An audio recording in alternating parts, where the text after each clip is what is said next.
What do you think about extending the unemployment, $600 federal unemployment benefits? Are you going to get behind that, or do you think that benefit should stop at the end of the month? Yeah, no, I think a $600 fixed amount was a bad policy decision in the first place.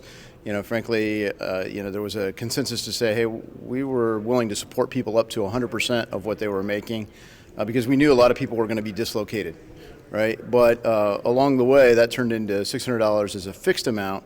It's easier to administer, I'll grant you that. But it's really problematic for, say somebody's making $30 an hour, it still doesn't really truly make them whole.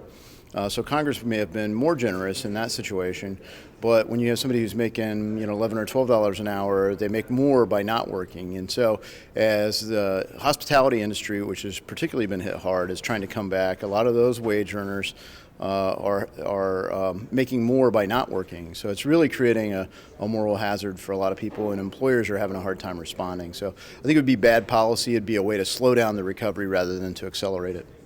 I've been reading some local news stories about small businesses having problems rehiring employees or bringing in new staff for openings. Are you seeing that in your district? Yeah, absolutely. Businesses have spoken overwhelmingly to me about that.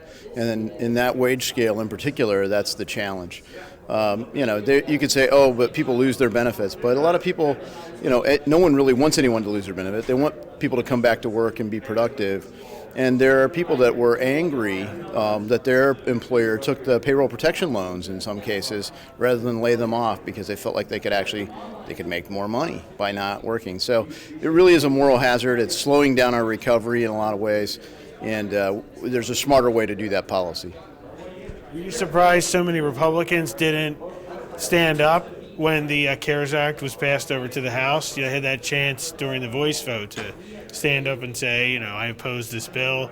You surprised that they didn't, oppose it back then, the $600, knowing what could happen with the economy? No, not really. It was the same in the Senate. The Senate tried to amend it. It passed. Nearly every Republican voted for the amendment that would have corrected that problem. But then at the end of the day, the sense of urgency for intervening in the economy was overwhelming. So even though there were flaws, including that one, there were other things that were essential. So when you look at how our economy has weathered this storm compared to some other economies, we've done really well, and a lot of that has to do with fiscal and monetary policy.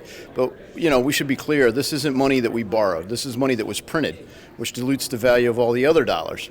Right, so the idea that we can continue to do this with no consequence is a complete fallacy. So, we need to get back to sound money and make sure that we protect the value of the dollar and its efficiency as a means of exchange, store of value.